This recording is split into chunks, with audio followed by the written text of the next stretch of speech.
오늘 우리에게 주신 말씀 이사야 29장 1절부터 14절까지의 말씀입니다. 구약성경 1000페이지 이사야 29장 1절에서 14절까지의 말씀 제가 봉독하도록 하겠습니다. 슬프다 아리엘이여 아리엘이여, 다윗이 진친 성읍이여, 해마다 절기가 돌아오려니와 내가 아리엘을 괴롭게 하리니 그가 슬퍼하고 애곡하며 내게 아리엘과 같이 되리라. 내가 너를 사면으로 둘러 진을 치며 너를 애워 대를 쌓아 너를 치리니 내가 낮아져서 땅에서 말하며 내 말소리가 나직이 티끌에서 날 것이라. 내 목소리가 신접한 자의 목소리같이 땅에서 나며 내 말소리가 티끌에서 짓걸이리라. 그럴지라도 내 대적의 무리는 세미할 티끌 같겠고 강포한 자의 무리는 날려가는 겨 같으리니 그 일이 순식간에 갑자기 일어날 것이라. 만군의 여호와께서 우레와 지진과 큰 소리와 회오리 바람과 폭풍과 맹렬한 불꽃으로 그들을 징벌하실 것인즉, 아리엘을 치는 열방의 무리 곧 아리엘과 그 요새를 쳐서 그를 곤고하게 하는 모든 자는 꿈같이 밤의 환상같이 되리니, 줄인 자가 꿈에 먹었을지라도 깨면 그 속은 여전히 비고 목마른 자가 꿈에 마셨을지라도 깨면 곤비하며 그 속에서 갈증이 있는 것 같이 시온산을 치는 열방의 무리가 그와 같으리라. 너희는 놀라고 놀라라. 너희는 맹인이 되고 맹인이 되라. 그들의 취함이 포도주로 말미암음이 아니며 그들의 비틀거림이 독주로 말미암음이 아니니라. 대저 여호와께서 깊이 잠들게 하는 영을 너희에게 부어주사 너희의 눈을 감기셨음이니 그가 선지자들과 너희의 지도자인 선견자들을 덮으셨음이라. 그러므로 모든 계시가 너희에게는 봉안책의 말처럼 되었으니 그것을 글 아는 자에게 주며 이르기를 그대에게 청하노니 이를 읽으라 하면 그가 대답하기를 그것이 봉해졌으니 나는 못 읽겠노라 할 것이요, 또 그 책을 글 모르는 자에게 주며 이르기를 그대에게 청하노니 이를 읽으라 하면 그가 대답하기를 나는 글을 모른다 할 것이니라. 주께서 이르시되 이 백성이 입으로는 나를 가까이 하며 입술로는 나를 공경하나 그들의 마음은 내게서 멀리 떠났나니 그들이 나를 경외함은 하나님의 계명으로 가르침을 받았을 뿐이라. 그러므로 내가 이 백성 중에 기이한 일 곧 기이하고 가장 기이한 일을 다시 행하리니 그들 중에서 지혜자의 지혜가 없어지고 명철한 자의 총명이 가려지리라. 아멘. 우리는 계속해서 이사야서의 말씀을 묵상하고 있습니다. 지난 7월 10일을 시작으로 8월 한 달 끝까지 이사야서의 말씀을 나누게 되는데요. 계속해서 반복되는 심판과 회복의 메시지를 읽으면서 어떻게 이렇게 똑같은 메시지를 이렇게 다양하게 이야기할 수 있을까 놀랍기도 하지만 사실 설교자로서는 조금 난감하기도 합니다. 계속해서 비슷한 결론과 적용을 전하게 되기 때문이죠. 결국 오늘 본문도 하나님께로 돌이켜 회개하지 않는 이스라엘 백성들에게 임할 심판과 또 하나님의 주권적 회복을 말씀하고 있습니다. 오늘도 또 반복인 것이죠. 그러나 이렇게 반복되는 심판의 메시지는 이스라엘 백성들이 끝까지 회개하지 않았다는 것을, 그들의 완악함을 반증하는 것이기도 합니다. 이사야를 비롯한 수많은 예언자들이요, 엄청나게 긴 분량의 예언서들을 쏟아내기까지 이스라엘 백성들은 하나님께로 돌이키지 않았습니다. 이러한 이스라엘의 심각한 완악함은 무엇 때문이었을까요?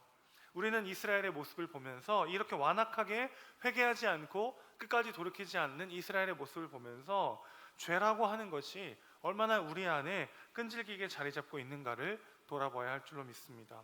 이 죄라고 하는 것의 뿌리는요, 하나님을 떠나서 스스로 자기가 주인 되려고 하는 마음, 즉 일종의 자기중심성이라고 할 수 있겠는데요, 우리의 마음속에 우리 신앙의 연수와 상관없이 우리가 얼마나 하나님과 깊이 교제하고 있는가와 상관없이 여전히 이 죄성이라고 하는 자기중심성이 남아있다는 것을 우리는 절대로 간과해서는 안 되는 것이죠. 나와 타인을, 또 세상과 내 눈앞에 어떤 현실과 사건을 지극히 나만의 잣대와 기준으로 우리는 해석할 때가 너무나도 많이 있습니다. 심지어 하나님까지 우리의 주관을 절대화해서 해석할 때가 너무 많은 것이죠. 한 가지 예를 들어보면요, 저는 계획형의 사람이에요. 그래서 그때그때 즉흥적으로 뭔가를 하는 것보다는 미리 계획하고 준비해서 추진하는 것을 더 선호합니다. 이건 뭐 개인의 성향이라고 할 수 있겠죠. 그런데 여기에 자기중심성이 작동하면 어떻게 될까요? 나와 타인과 내가 속한 공동체가 내가 세운 계획에 따라주기를 원하는 거죠. 나뿐만 아니라 내 가족과 내가 속한 공동체, 심지어 하나님까지 내가 세운 계획에 끼워 맞추려고 하는 마음이 막 올라오게 된다는 것입니다. 나를 향한 하나님의 계획에 집중하기보다는 내가 세운 계획에 하나님도 도와주시기를 원하는 마음이 커지게 되는 거죠. 자, 그러니까 우리의 성향을 넘어서 끊임없이 우리 안에 있는 자기중심성이라고 하는 것이 하나님께 집중하고 하나님께서 이 시간 나에게 말씀하시는 것이 무엇인가, 하나님이 이 현실을 통해서 나의 삶을 어떻게 이끌어가기 원하시는가에 집중하기보다는 내가 느끼는 것, 내가 해석하는 것, 내 눈에 보이는 대로 오늘의 현실과 상황을 마음대로 해석하려는 우리의 자기중심적 완악함이 있다는 것을 기억해야 하는 것이죠. 이스라엘은 그 어떤 민족보다도 하나님께 큰 은혜를 받은 민족입니다.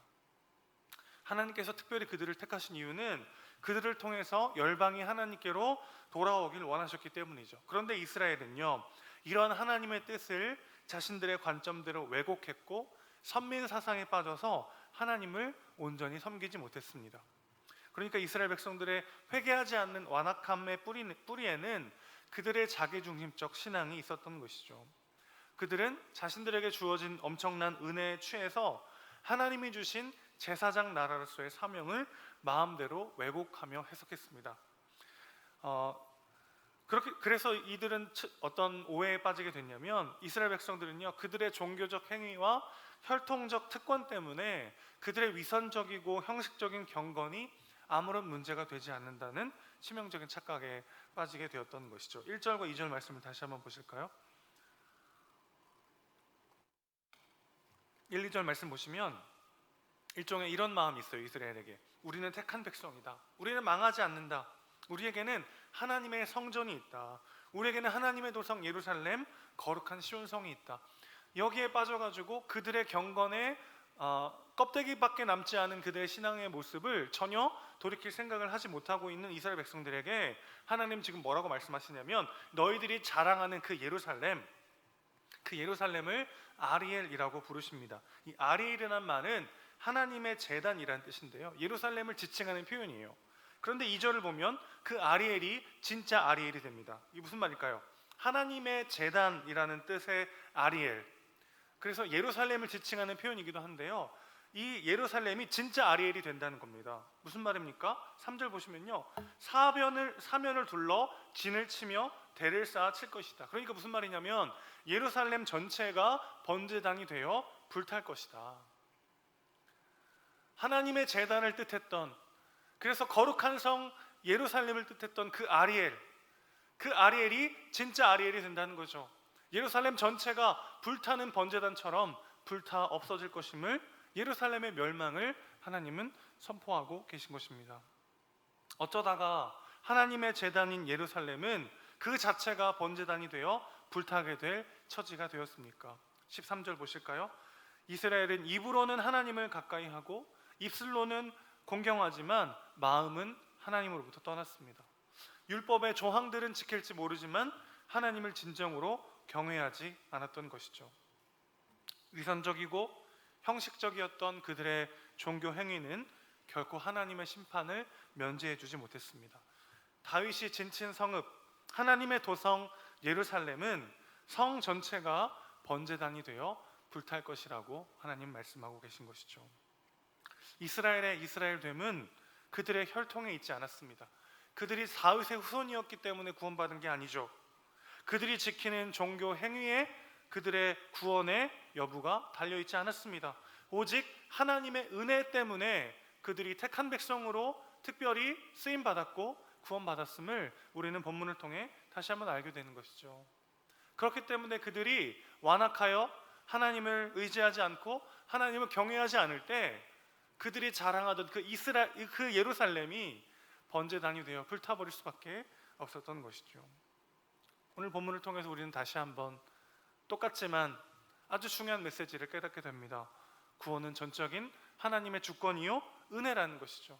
그렇기 때문에 우리는요, 오늘 하루도 하나님의 은혜 없이는 우리가 단 한순간도 살 수 없다는 것을 다시 한번 기억하고 그분 하나님 한 분만을 신실하게 의지하며 살아가야 할 줄로 믿습니다. 1절에서 4절 말씀에서 예루살렘의 심판을 다루다가 갑자기 5절에서 8절은요 예루살렘의 구원을 선포하십니다. 또 이어지는 말씀을 보면 이스라엘의 어떠함에 구원의 이유가 있지 않다는 것을 알게 됩니다. 9절에서 10절 보시면요 스스로 장님이 되어 있는 자들의 모습이 등장하죠. 또 11절에서 12절 보시면 예언자의 선포를 깨닫지 못하는 백성들의 이야기가 나옵니다. 또 13절과 14절을 보시면 피상적 신앙에 대한 경고가 이어지고 있어요. 이게 무슨 뜻입니까? 하나님의 은혜가 없다면, 하나님이 붙잡아 주시지 않는다면 그들은 스스로 맹인된 자에 불과하다는 것입니다. 들어도 깨닫지 못하는 어리석은 자일 뿐이라는 것이죠. 알맹이는 잃어버리고 껍데기만을 붙잡는 비참한 인생일 뿐이라는 것입니다. 하나님의 택한 백성, 여호와의 거룩한 도성 예루살렘, 하나님의 성전을 가진 위대한 민족이 아니라 하나님의 은혜 없이는 껍데기밖에 남지 않은, 아무것도 깨닫지 못하는 어리석고 비참한 존재가 이스라엘이라는 것이죠. 그리고 우리도 그와 같다는 것입니다.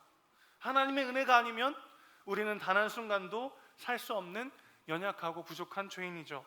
이것을 잃어버릴 때, 이것을 잊어버릴 때 우리는 여지없이 자기 중심성에 빠져서 스스로 주인되려 하다가 비참하게 망가질 수밖에 없는 존재들임을 잊지 말아야 할 것입니다. 코로나 상황을 겪으면서 얼마나 많은 것들을 우리가 당연하게 생각했던 것들을 요즘 하지 못하고 있잖아요, 그렇죠? 그런 상황을 겪으면서 우리는 다시 한번 느낍니다. 우리의 존재적 비참함과 연약함을요.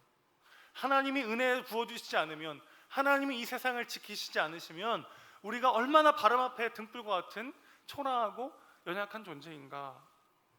그런데 하나님께서 주셨던 그 은혜를 누리다가 우리는 여지없이 나 스스로 주인되어서 나와 내 가정과 내 삶을 내 멋대로 해석하고 내 멋대로 이끌려 가려고 할 때가 얼마나 많았습니까?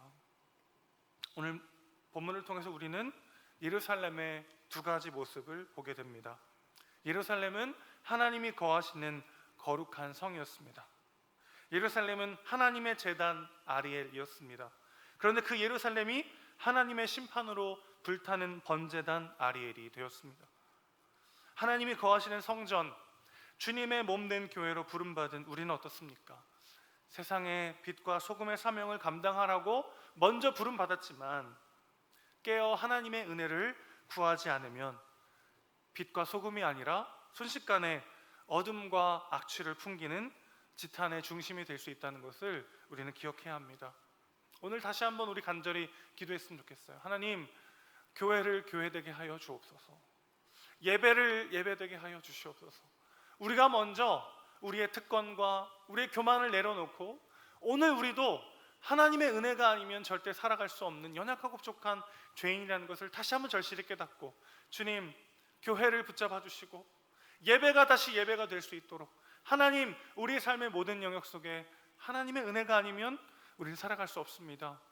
그런 상한 심령으로 간절히 고백하는, 그래서 주님 부어주시는 진정한 은혜와 회복을 경험하는 우리 모두가 되시기를 주님의 이름으로 축원합니다. 아멘. 기도하겠습니다.